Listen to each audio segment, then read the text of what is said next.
You guys, I'm so sorry, but we have to talk about Wuthering Heights.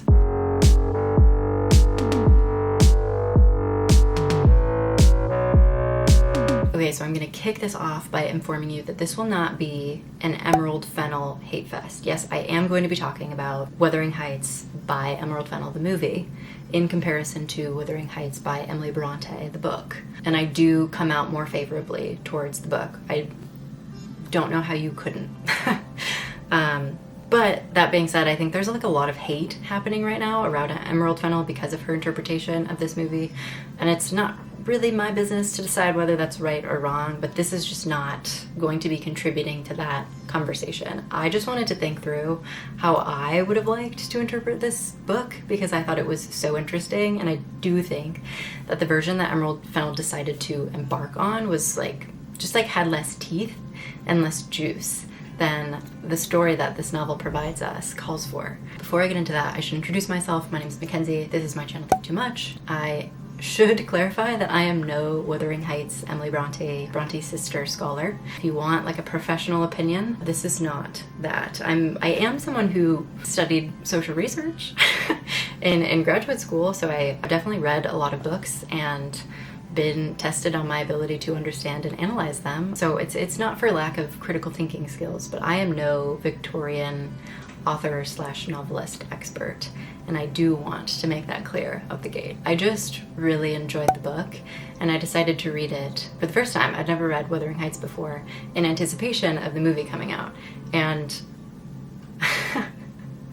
like I said, I don't dislike the movie, but I think that the biggest misstep that the movie made was comparing itself to the book. I think that there was like a very intentional choice to kind of market it as a fairly somewhat direct interpretation of the novel, and I think that they did themselves a huge disservice by doing that. And that's not because the movie was so awful. I think it's because the book was so freaking good.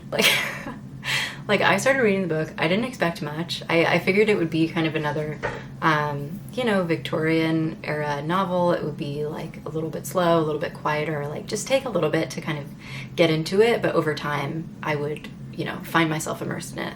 That was not the case with this book. I was immediately hooked. Another thing I should note, there will be spoilers in this video. If you're planning on reading the book, put your phone down, put your tablet down, go read the book. It's so good, it won't disappoint. If you're planning on watching the movie, watch the movie, then come back here and hang out with me.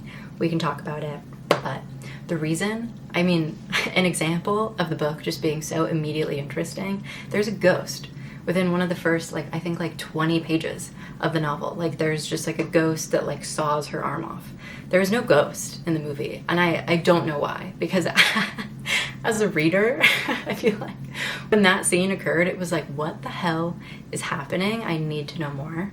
And that's what kind of encouraged me to read on. And things like that just kept happening. It was a little bit of like a soap opera. It was very dramatic, it was juicy, it was salacious. The book has themes of race, it has themes of class, it has themes of abuse, it has themes of gender. It is just an incredibly dynamic and interesting tale. And I could see why people would want to interpret it and turn it into a film. I just don't see how you would end up with Emerald Fennell's version of the film.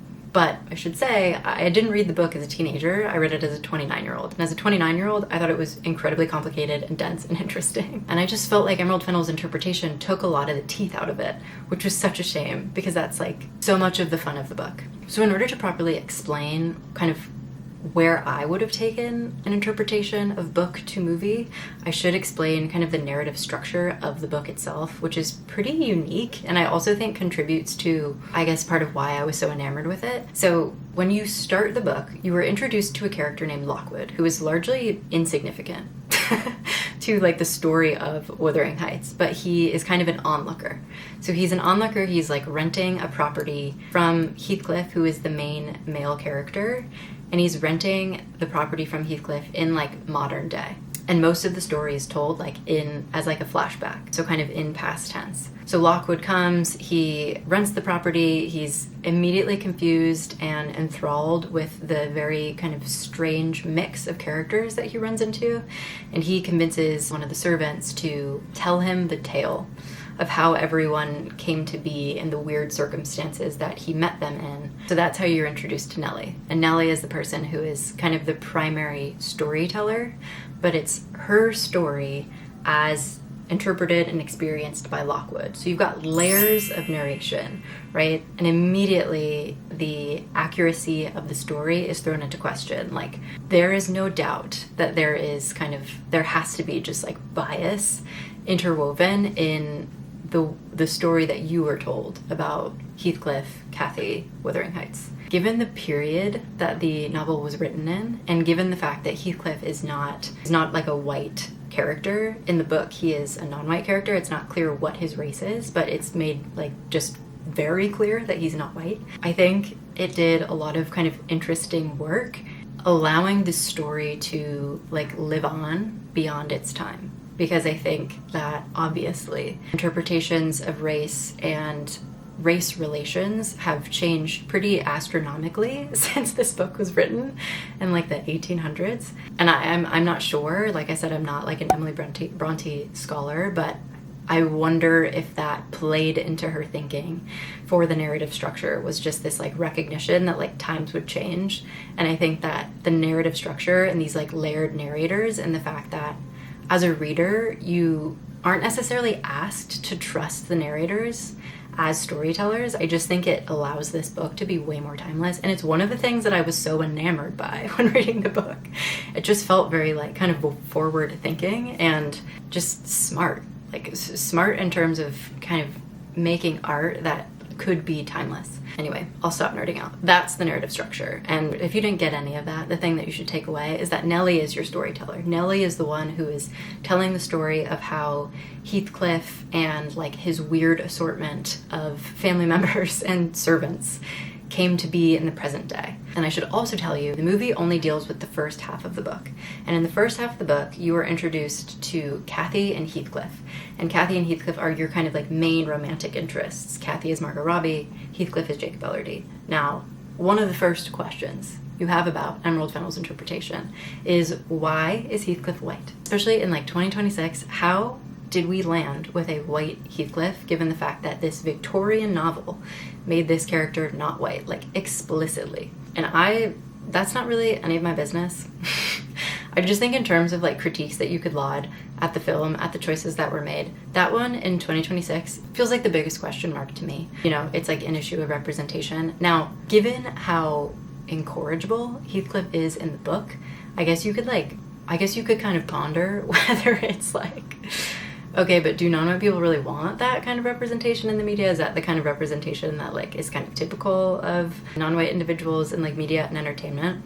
But then she kind of took all the teeth out of Heathcliff's character, and like Jacob Elordi's Heathcliff is like a very nice version of Heathcliff. There's like no abuse, there's no darkness, there's no trauma, and there's no like revenge. So yeah, I think of all the critiques, that one feels the most just obvious to me, and there's like no getting around it. I'm not totally sure why that was the choice there. But something else she does is she makes it like a pure romance. And Cathy and Heathcliff's character are much more likable in the film than they are in the book, which is a shame, because Cathy and Heathcliff's unlikability in the book is really fascinating, and it's written in a way that I don't want to say that you're necessarily rooting for them. I think because the story is told by Nellie, you are rooting for Nellie, who is kind of both a servant, but she also is just kind of like a caretaker of these kids, and she's older than them, but not so much so. And like at some points she kind of serves as like a sister mother figure, and at other points she kind of serves as like just the help. But they have like a really interesting, somewhat caring, but also kind of mixed power dynamic relationships with this servant.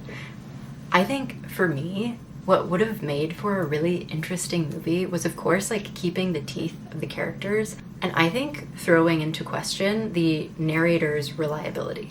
Especially because Heathcliff was a non-white character, some of the descriptors of Heathcliff, I do think, call into question Nellie's ability to be like an unbiased narrator, and Nellie's ability to see beyond his race. Now, I should say that in the book, she exhibits empathy towards him for his experiences as a result of being a non-white character. And this is another kind of piece of like book compared to movie that is like, I can't believe you just like sucked all of this like interesting narrative out of the story, because so much of what happens to Heathcliff, so much of how Heathcliff comes to be who he is when you meet him in the book is defined by his race, and it's defined by his experience of prejudice and of the inability to kind of have access to wealth and property in the same way that his contemporaries are.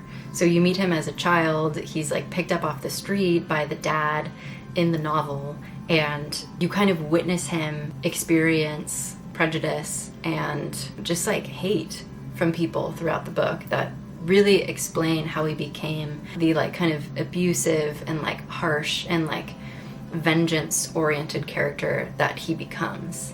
So something, when I was reading it, I think especially given the time period of the novel, the fact that our narrator was a character within the book, I was kind of waiting for the like Heathcliff POV redemption arc. I thought that there might be a little bit of like a reveal of like, oh, actually like Heathcliff wasn't as like awful as he was portrayed, and you can kind of witness some of the prejudice seeping through our like storyteller Nellie's POV on him that was a product of his race, even though like she did care for him, she was kind of a caretaker, and she exhibits multiple times. She just like literally says that she felt a lot of sympathy for him for the experiences that he was undergoing as a result of his class and race. There are still moments in her story that I think indicate that she was operating from a biased perspective, and she was beholden to the standards of her time, because how wouldn't she be, right? Like, what are the odds that like this guy is experiencing prejudice from everyone around him, and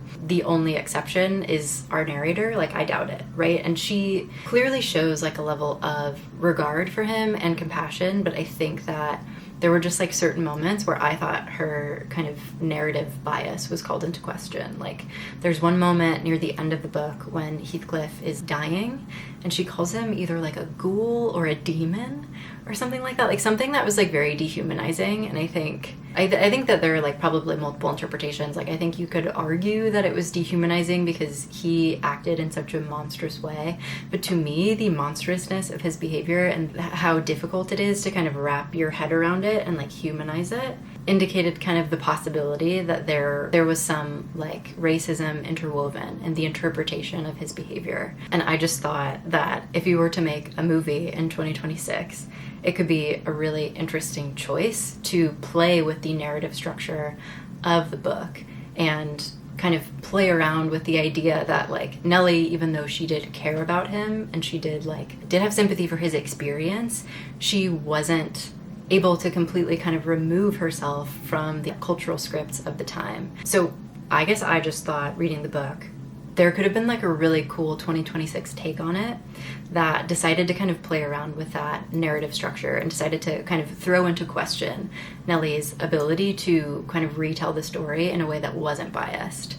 I imagine there are a couple of different ways to do it, and I'm not going to lie to you, I'm not a screenwriter, so I don't necessarily know how exactly I would do it, but I thought it would be so cool, either like some form of bait and switch, kind of like they do in Greta Gerwig's Little Women, where you've got like kind of two separate narrative endings and it's a little bit up to the audience's interpretation. Like, I thought it could be really cool to kind of offer up two different perspectives on like Heathcliff in particular's behavior and his arc versus like Nellie's telling of his story. But then I think another possibility could have been like a bit of a reveal, could have played with the like storytelling versus like not storytelling, and maybe like halfway through the book or like part of the way through the film, you kind of start to poke holes in the narrative that Nellie is telling, and you start to kind of reveal her bias until at the very end you get a clearer sense and have a better shot at humanizing Heathcliff and start to understand the like flawed character of Nellie. I think that is something that I would have really loved, because I just thought it could have been like an interesting way to bring the book into the modern day in a way that hopefully does still kind of honor its intentions. But yeah, and I don't think you need to get rid of the romance and like the kind of Cathy Heathcliff of it all. I just don't think it should be like the central point, because it's not really the central point of the book. And I get that it's a long book and it would be hard to make it to make the full thing into a movie. Because yeah, the first part is the kind of upbringing and the story of Kathy and Heathcliff. The second part is the story of kind of Heathcliff and like all of these descendants in the next generation. And that's kind of where the kind of interpretations of the novel as depicting cycles of abuse comes in. That it's like Heathcliff and Kathy are themselves abused. They are abusive, both to each other, but also to the other people in their lives.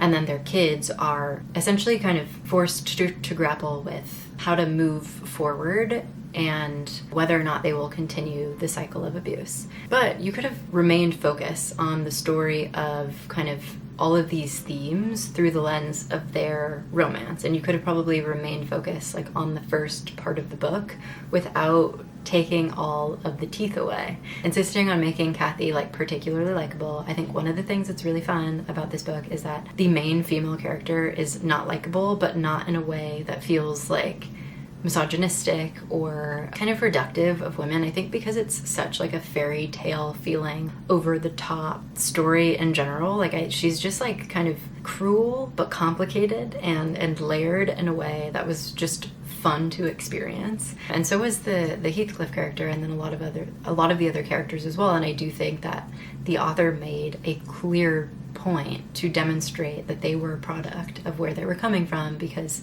the person who was caretaking for them from a very young age was a very abusive and harsh and like cruel person who was probably himself abusive and harsh as a result of neglect from his own father. So I think that you can still kind of make it just like part one of the book and make it about the Heathcliff-Kathy romance, but remained focused on the themes of abuse and the cycles of abuse and the themes of race and how it kind of explains some of Heathcliff's like background and some of his fixation on property and like the ability to get Kathy. Because I don't think the story of Kathy and Heathcliff can be understood properly just from the lens of romantic love. Like there's clearly a level of attachment that the two have as a result of trauma bonding, and there is an attachment that he has to her that is a direct product of the fact that he can't have her due to issues of class and race. And I just think that you can tell that story and it would be just much more interesting than a story of Kathy and Heathcliff, who are much nicer, much more likable, much more doomed, because I think just in comparison to the book, it's boring. But like I said, the movie's good. If you want to watch the movie, do not read the book beforehand. It's fun on its own. I don't want to say it's light, because I don't think Emerald Fennell does light, but it's lighter than the book. And it's good. And aesthetically, it's really pleasing and interesting. But yeah, if you take anything away from this video, it is to read the book for absolutely sure, because it's such a good book. Even in 2026, it was just incredibly fascinating. Anyway, that is my 2 cents, which no one asked for. But I hope you enjoyed. If you stuck around this long, thanks for hanging out. This is a little bit of a departure from my usual content. I typically do kind of vlogs and like meditations on life as a now 30-year-old living in New York City. So if that sounds of interest to you, if you enjoyed this video, please consider liking and subscribing. I would love to see you again soon. I will catch you in the next one.